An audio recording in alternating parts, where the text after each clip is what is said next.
Hey everybody, welcome to My Physical World and Christopher Dio Art. Today I'm going to tell you about a new tool that you have in Affinity Photo 2 the new version 2.6. I think you're going to find that this tool will help you in setting up your compositions if you use software to do that. Many of us take different parts of photos and things, and we create our own composition for creating our oil paintings. I think you're going to really like this tool in Affinity Photo. So let's get started. It's not going to be a long video, but notice on the screen I have my dog, Josie.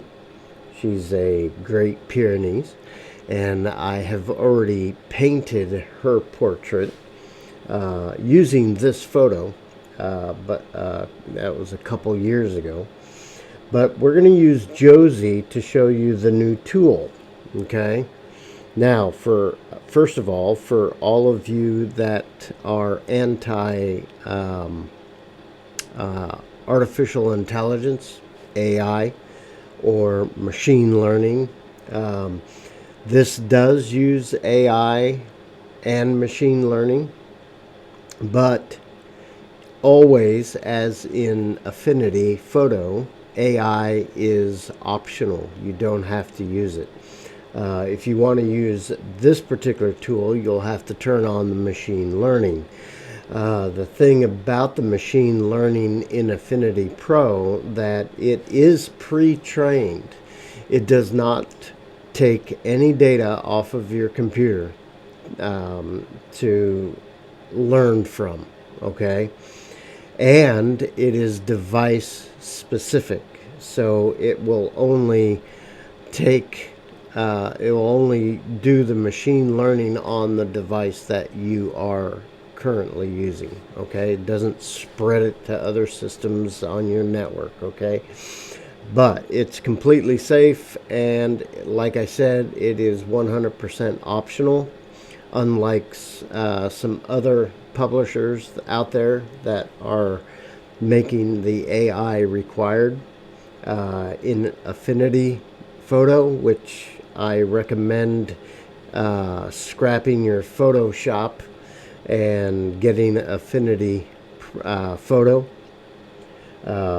It's a one-time license fee, and you get free updates when they come out. There is no subscription. Don't have to worry about that. So I use Affinity Photo. So let's talk about the new tool. So over here on the screen we have Josie, my dog, and you will see a new tool over on the left side, and it's called the Object Selection Tool. If I select the Object Selection Tool, now I've already initialized the setup for this tool, but if you have not set it up, as soon as you have a photo up and you select the Object Selection Tool, if you haven't finished the installation of that tool, you're going to get a little pop-up window about right here, and it's going to say you need to install the machine learning code or tool programs in order to use this tool. Okay, and then there'll be a settings button. Okay, and when you push the settings button, what I'm going to do is since I already have it installed, I'm going to go to edit, and I'm come down to settings. And when you push that settings button on that little pop-up window that comes up, you're going to get this right here, except it's going to be on the machine learning tab. Okay, and then you're going to have segmentation, and you're going to have what is that, saliency. Okay, and it's going to say install and install. So just install those two modules onto your machine, on your computer, and you will be ready to go. And like it says, you can, since I already have them installed, I can actually uninstall them if I wanted to. All right, so when you first push on the tool for the very first time, you'll get this pop-up box about right here, and then you'll see a settings box, and it will take you to that settings environment that I just showed you. So just click install those two modules, and you're ready to go. Now, with the object selection tool, I can go through my photo, and you will see that it is automatically, it's using the machine language, okay, and it is automatically selecting areas or objects where it thinks it's separate objects as I go through. Okay, notice it's selecting each pane of glass in the window, or if I select a certain one, it might select all the panes of glass. Okay, or you can even do the grids inside the window. Okay, let's look at Josie. But if you'll notice that it selects all of Josie in a certain point, but some points it will only select certain parts of Josie, like her eye, okay? But it's not really selecting precisely. Okay, so like if I come over here and hover on her nose, I'm still getting most of her, except maybe a little bit of her collar. All right, that's her GPS collar that she has on. Now, once you select the object, Affinity Photo will create it just like any other selection that you do in the software. So you see the little animated dotted line going around Josie, and then you can save this as a mask and remove the background and all that kind of stuff. Okay, so the object selection tool is working just fine. Now, what I want to do is I am going to remove that. So I'm going to deselect and go back to nothing selected yet. Okay, so I can select the deck that she's sitting on, or even individual boards. Okay, let's go back to Josie, and now let's say I want to create a mask of just her eyeball or her nose. Okay, what you're going to do is you're going to hover over the main selection. So here you see all of Josie is selected, but if I press down the Alt button and I come over here and I hover on different parts of Josie, it will select those little parts. So now I can individually select her nose if I wanted to. Okay, and I can come up here and I can select her eye. Okay, I can come down here and select her GPS collar. Okay, or her dog tags over here.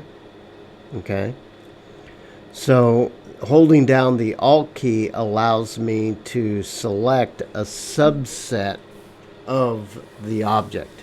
All right, so I can piece out what I want. Now, what would you use that for? Well, in this case, let's say that you do oil painting and you do animal portraits, for example. Okay, now this particular photo that I took of Josie worked out just fine because the sun was hitting her just right, that I can see that beautiful, beautiful brown eyes of this dog. Okay, but let's say a customer sent you a photo, and maybe the customer's dog's or cat's eyes were a little bit too dark, and you know eyes are the personality of the animal and you want to bring those out in your painting.